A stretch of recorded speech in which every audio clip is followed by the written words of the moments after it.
convidados. Veja aí.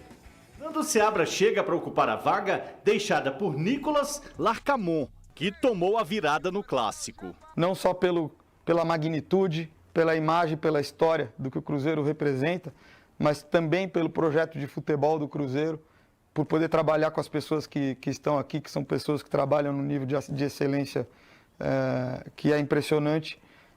Eu estou muito feliz e motivado aí para esse novo desafio. Fernando Seabra mal chegou e já tem muitos desafios pela frente. Na quinta-feira, o Cruzeiro joga contra o Alianza da Colômbia pela Copa Sul-Americana. E no domingo, início do Campeonato Brasileiro, vai enfrentar o Botafogo no Mineirão. Essa é a quarta troca de treinadores em menos de um ano. A quantidade de treinador que a gente teve aí do nosso lado não nos deixa feliz.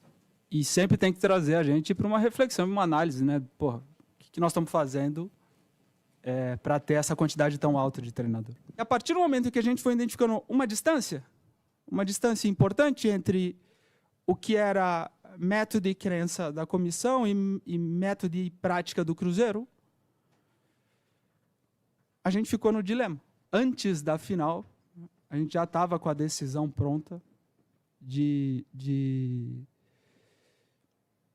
não dar seguimento ao trabalho, porque a gente não via perspectiva.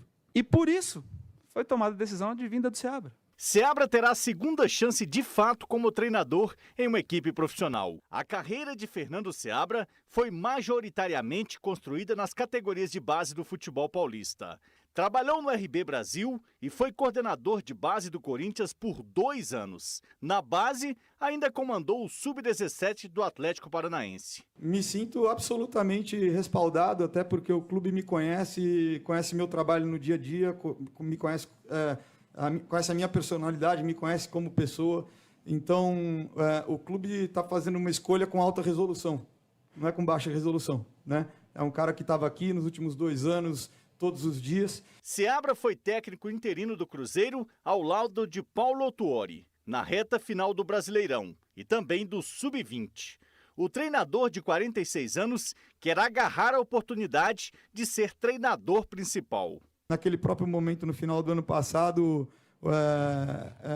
em relação à operação de campo, de treino e plano de jogo, eu tinha autonomia, só que ele me provocava o tempo todo e queria ser convencido. Então, de uma certa forma, ele também foi me formando, né? Então, acho que quando o Pedro fala da formação dos próprios profissionais do Cruzeiro, criar uma identidade, quer dizer, tudo isso está dentro desse processo e a gente tem o privilégio de ter ele aqui e eu vou usar ele o máximo que eu puder. A gente estava aqui... É porque, às vezes, o demônio, o Beelzebub, o capeta, ele mora nos detalhes. Então, a gente estava ali, que é o Genta, que, aliás, estava lá ontem, né?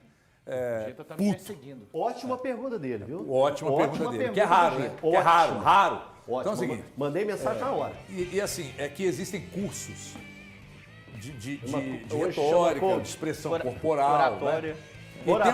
De oratória e tal. Então, tem um vídeo, eu até falei com os meninos aqui, tem um vídeo que vazou de uma pré-eleição do Silvinho, quando o Silvinho treinava o Corinthians, que lembra muito o Pedro Martins ontem, porque o Silvinho, na pré-eleição com os jogadores do Corinthians, assim, aí a turma na roda, assim, aí ele falava assim, apontava para um e falava assim, nós não podemos tomar assim, porque nós temos... Então ele ia lá e voltava... Então, eu achei o Pedro Martins ontem muito palestrante, assim, muito coach.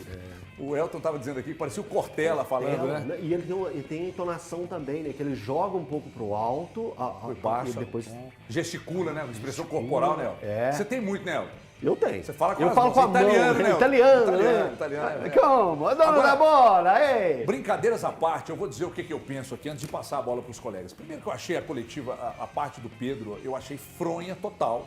Eu achei que o Pedro, para mim, eu tinha uma informação. E vocês sabem aqui que eu dividi com vocês aqui um dia antes do clássico. A informação que eu recebi no sábado, e foi informação, gente. Até gravei um vídeo falando que não era achismo, tá porra nenhuma, era informação mesmo. Então, eu recebi a informação no sábado, dividi com os meninos no grupo. Falei, a informação que eu recebi é de que se perder o clássico amanhã, vai ser demitido. Se perder o clássico. O Pedro Martins, na coletiva ontem, disse que ele já seria demitido de qualquer jeito. Eu tenho o direito de não acreditar no Pedro. Porque, para mim, se ele fosse campeão, se vencesse o Atlético, como ele...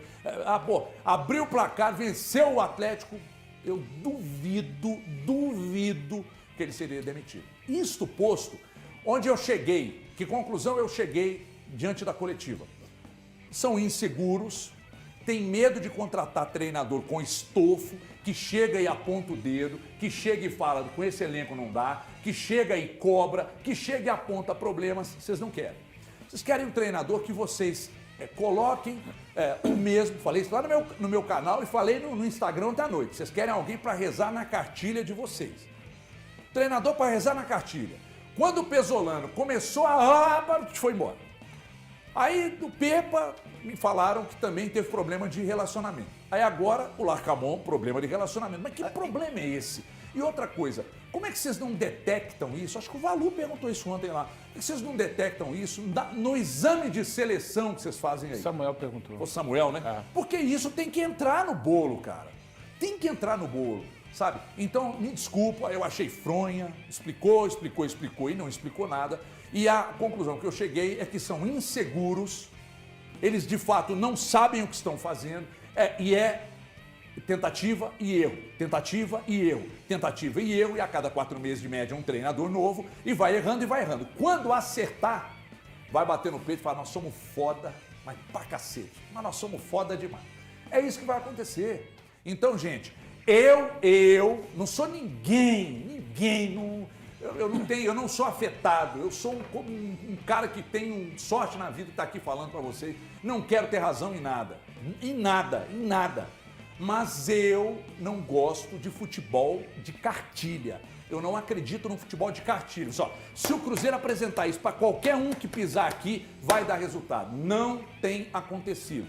Não aconteceu. Nem com quem tem as características que vocês querem e muito menos com aquele que não tinha nenhuma, que foi o Zé Ricardo. Eu quero falar com o Valu e com o Gui também, porque eles estavam lá na coletiva, então por isso eu quero começar com você. O que te pareceu, Valu? Porque você também... E obrigado, velho. Você, com muito orgulho, você falando naquela da Band, eu fico muito orgulhoso. Primeiro de ter você aqui, que você é nosso guru, nosso timoneiro, nossa bússola, e você sabe que você é mesmo, inclusive espiritual.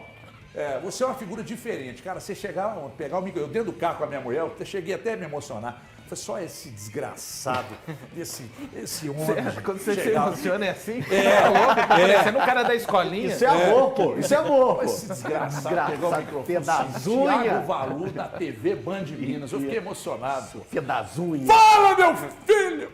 Muito orgulho de pertencer a essa casa todos os dias. É assim, com sinceridade, eu disse ontem que nada do que fosse explicado conseguiria me envolver, né, na ideia dessa volta do Seabra, lembrando que o Nico Larcamon, ele não assinou para esse ano, ele assinou até o final do ano de 2025, né? Tem uma parte até que o Pedro apareceu ali, inclusive, fala que precisa de ser olhado o processo, tem uma outra parte também que ele fala que acaba que se estuda-se a forma que o técnico gosta de jogar, mas também acaba sendo muita questão do olho no olho com o técnico, mas independente disso, eu acho que muitas cadeiras e muitas situações já mudaram dentro do Cruzeiro com relação à comissão técnica, a jogadores, o departamento de futebol, e aí eu não sei como, vocês têm que ser bem capacitados para isso também, precisa de rever várias questões, porque de uma coisa eu tenho certeza, não resolve apenas o Cruzeiro estar se estruturando, você vai na Toca da Raposa, cada vez mais modernizada, essa nova sala para as coletivas, os campos estão sendo melhorados, a estrutura é outra, já não tem nada a ver com aquele modelo associativo. Só que a gestão do futebol está seguindo o modelo associativo pelo número de trocas de treinadores num curto espaço de tempo. Pode ser até que os resultados esportivos esperados por vocês aconteçam com essas trocas, mas, de acordo com aquilo mesmo que vocês acreditam em sempre fazer diferente, que é um discurso também muito pregado, da austeridade financeira, de cumprir contratos com jogadores enquanto outros clubes prometem e não cumprem, eu acho que também a longevidade mínima, pelo menos de trabalhos de 1 ano, faz parte, na maioria dos casos que a gente vê de sucessos esportivos. Acho que o processo tem que ser melhorado. Não há nada que justifique para mim, a não ser uma avaliação ruim do Nico Larcamon e uma avaliação insuficiente do Seabra para ter deixado que ele saísse do Cruzeiro. Sorte do Cruzeiro ainda que o mercado não o captou e o Cruzeiro teve essa oportunidade. Para encerrar, acabei gastando a minha pergunta, porque foi uma entrevista coletiva muito concorrida, acabei perguntando ao Seabra que Cruzeiro que ele espera colocar em campo, porque o último treinador falou de um Cruzeiro que o cruzeirense viu apenas reflexos em alguns momentos. Um time para marcar em cima, um time para ser protagonista. O Seabra prometeu uma equipe que vai tentar em momentos diferentes do jogo ocupar os espaços, mas quando tiver a bola vai atacar o adversário. Então, assim, nada do que foi dito para mim consegue minimamente, digamos, não parecer que foi um erro. Acho que a direção de futebol precisa de olhar para dentro das normas, dos meios que ela tem selecionado para a escolha de técnicos. Ô Gui, vamos lá, vamos fazer aqui, vamos voltar no tempo rapidamente. A situação do Pesolano, nós estamos falando de uma SAF, tá? Sim. Controlada pela turma lá da Faria Lima e tal, os caras preparados, falam bem, eloquentes, boas retóricas e tal. O Pesolano participou de contratações para preparar um time que não era ele, ou não seria ele o comandante. Então ele preparou. Aí veio o Pepa. O Pepa, eu via claramente ótimas ideias, mas eu acho que faltava um elenco mais, sabe, com mais qualidade, principalmente porque os homens de frente dele, o Gilberto não fez gol aqui, lá no Juventude tá deitando, né? Então vai entender. Então, e eu acho que a demissão do Pepa foi errada, foi equivocada. Para mim, o melhor treinador desses todos que passaram pelo Cruzeiro aqui, pro meu gosto, era o Pepa. Aí demitiu o Pepa. Aí foi buscar um Zé Ricardo que não tem a menor explicação. Nós estamos falando da SAF do Cruzeiro e do diretor, que é o Pedro Martins, que estava na coletiva ontem. Aí trouxe o Zé Ricardo. Aí o Zé Ricardo sai, todo mundo sabia que ia dar errado, todo mundo. Aí ele pega o Seabra, põe lá e o Autuori para dar um suporte. Mas o Seabra que trabalhava ali, e ele falou disso ontem, né? Sim. Aí depois, cara, o Seabra não serve para seguir. Tendo dado demonstrações claras de capacidade, esse cara não te serve, aí vem a história, fica perto da família, todo mundo sabia que não era isso, falamos isso aqui, ele vai embora. Aí você traz o Larcamon. Queríamos um treinador com experiência internacional. Larga experiência internacional, o Larcamon, tá. Aí veio, fez o primeiro geral no Campeonato Mineiro, que me surpreendeu muito, deu inclusive a mim segurança para apostar no Cruzeiro como favorito, perdeu o título. Aí se demite, aí você vai buscar o cara que ali atrás não te servia e agora, com convicção nas palavras, você diz que ele é o cara ideal para comandar o Cruzeiro. Me explica isso, pelo amor de Deus. Não tem como te explicar, né, Se você não conseguisse, eu ia te dar um abração, velho. E assim, a gente saiu da coletiva ontem, HG, com mais dúvidas do que a gente entrou lá. É complicado porque a gente vê uma falta de até mesmo conhecimento de mercado e até mesmo de planejamento, porque o Pedro Martins, ele fala e ele bate na tecla e falou isso o tempo inteiro. Eu valorizo o planejamento, eu valorizo o que o Cruzeiro está montando. Mas o que o Cruzeiro está montando, Pedro Martins? Porque você falou que as demissões serviram de aprendizado. Mas antes da chegada do Nico, você já tinha duas demissões. Você tinha o Pepa e você tinha a demissão do Zé Ricardo.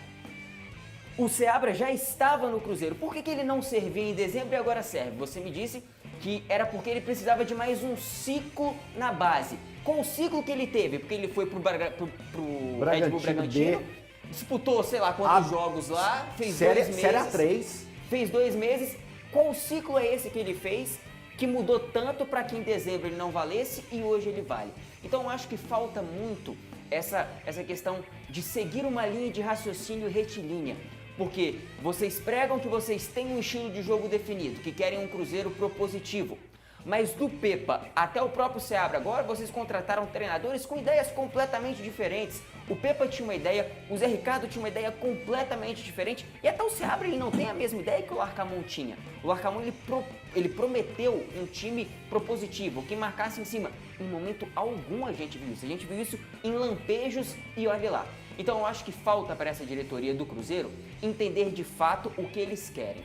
Se de fato o que o Pedro Martins falou ontem de aprendizado, ele realmente colocar em prática, o que eu acho que não vai acontecer, já que não aconteceu nas últimas demissões, aí sim, é uma coisa que a gente precisa analisar e de fato ver se vai funcionar.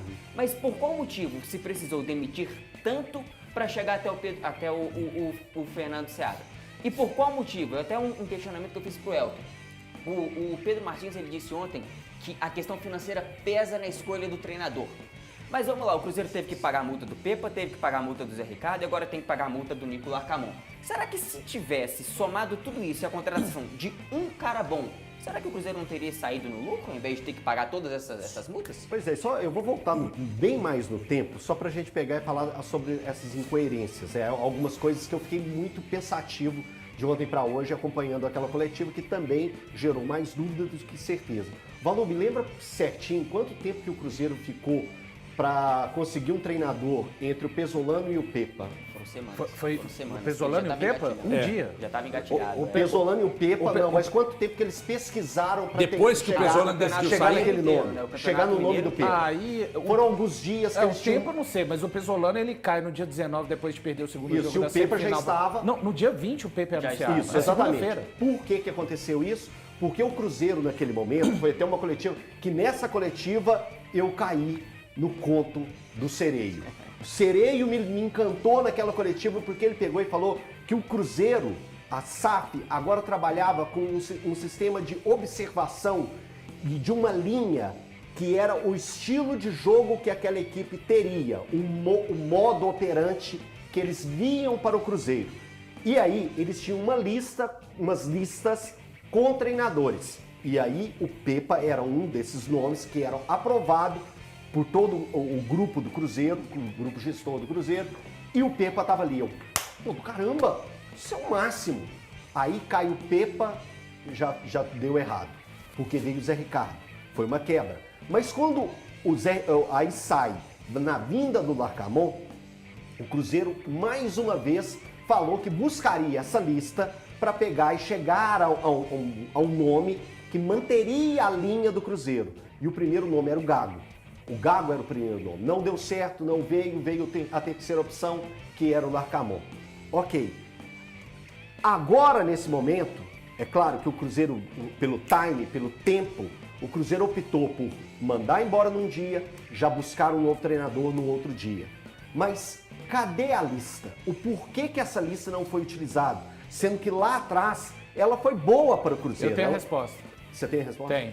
Eu acho que os diretores eles estão tão desnorteados neste momento que eles pensam que pelo Seabra ser um fruto do projeto Cruzeiro SAF e ter a experiência de ter dirigido o Cruzeiro em 6 jogos do Campeonato Brasileiro, ele pode não ser o porto seguro, mas ele pode ser o mais perto de alguma segurança. Eu não sei se me fiz compreender. Então a minha definição de insegurança procede. Para mim, isso é uma opinião, tá, gente? Tá. Eu tô dando a minha então opinião. Só deixa mais claro para mim que eles também têm mais dúvidas do que certezas.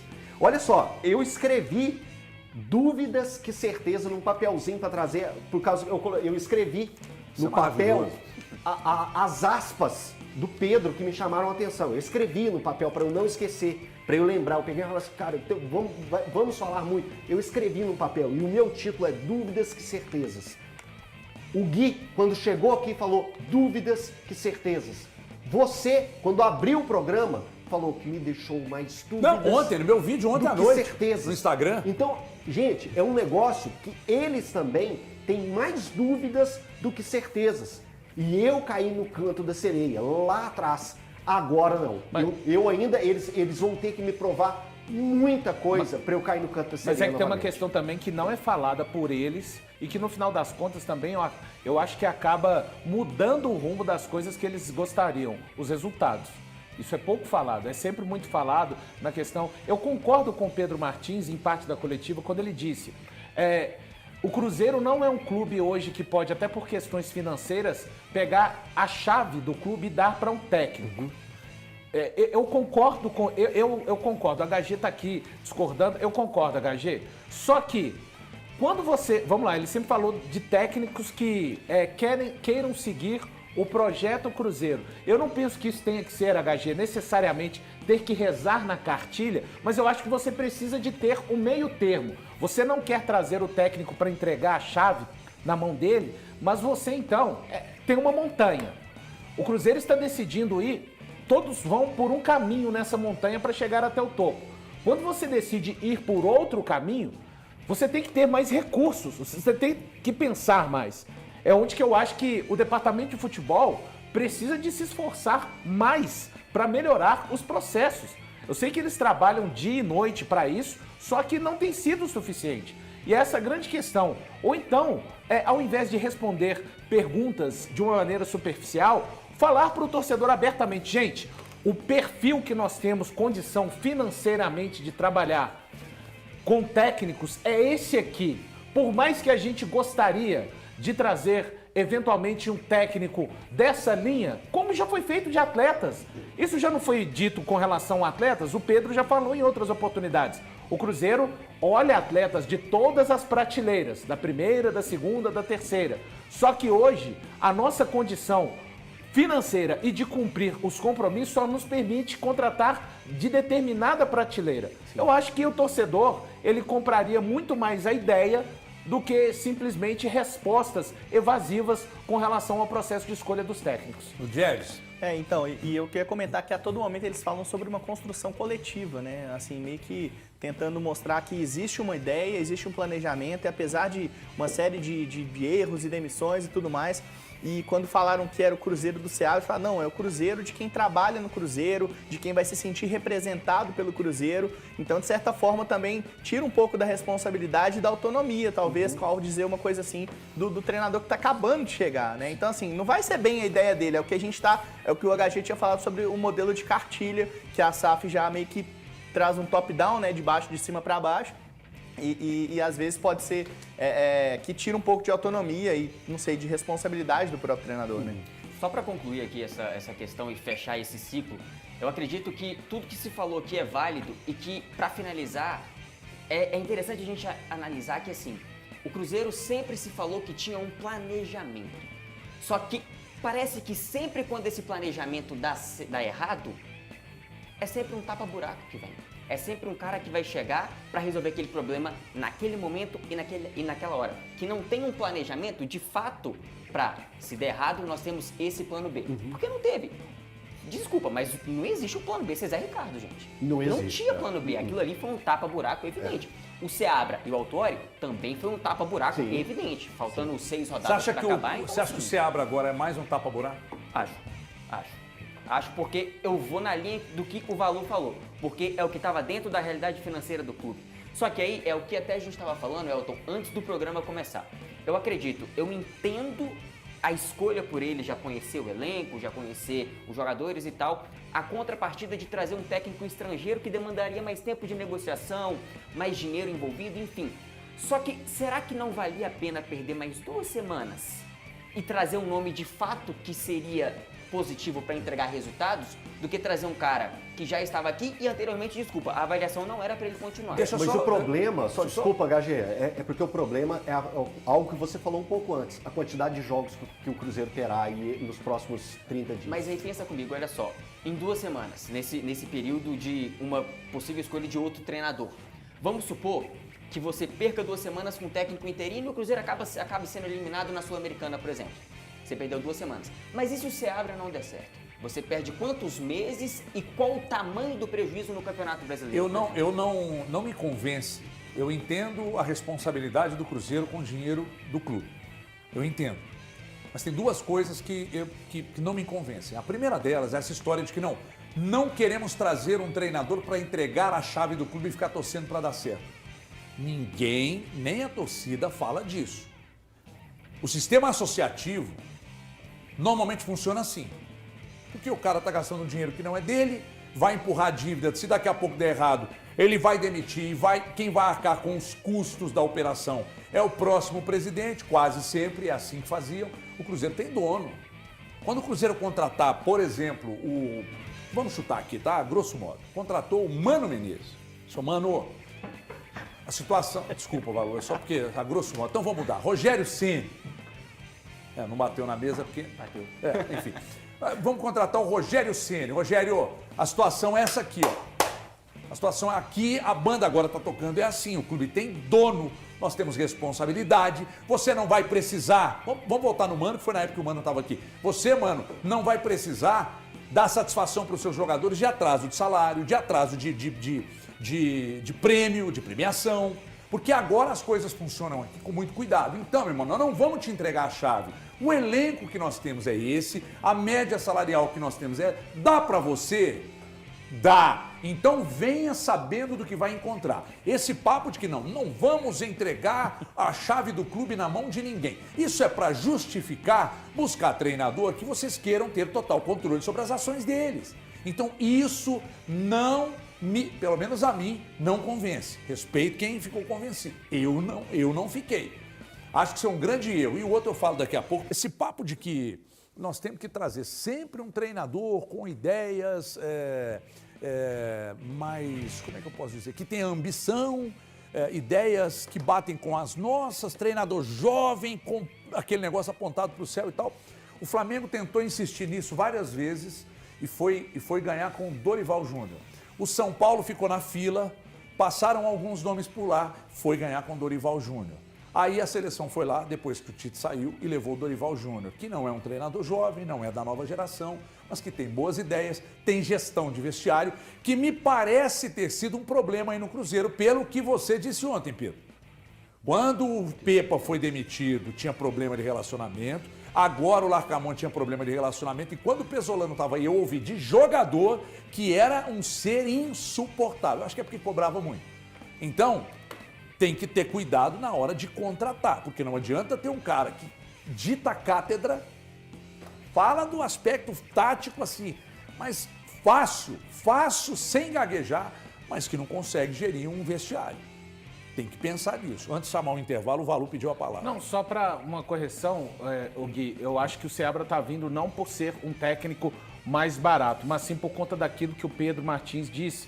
Um técnico que entende o projeto Cruzeiro, o que eles pensam. E um técnico que acabou sendo formado pelos 2 anos que passou dentro da categoria de base, dentro do Cruzeiro. Então, mesmo com a inexperiência que o Seabra admitiu e não se importa com a desconfiança do torcedor, ele entende ela como natural, porque afinal de contas ele teve a experiência de dirigir o Cruzeiro em 6 oportunidades no ano passado e ele sabe que isso também é um desafio que ele vai ter que mudar com o trabalho dele, mas eu penso que a direção de futebol do Cruzeiro enxerga ele neste momento, se não como um porto seguro, alguém que já conhece jogadores do ano passado. O que o Seabra vai ter que conhecer dos jogadores? Os que chegaram esse ano, os 9 contratados, até com exceção do Zé Ivaldo, que já treinava lá, mas os garotos da base ele conhece, então o Cruzeiro também está querendo essa reconexão com os garotos da base, porque o Nico Larcamón começou utilizando e à medida que o tempo foi passando, foi só se afastando dos garotos. Eu preciso chamar um intervalo, é rapidinho, 3 minutos e 50, daqui a pouco a gente volta, o Elton quer falar, o Gui também,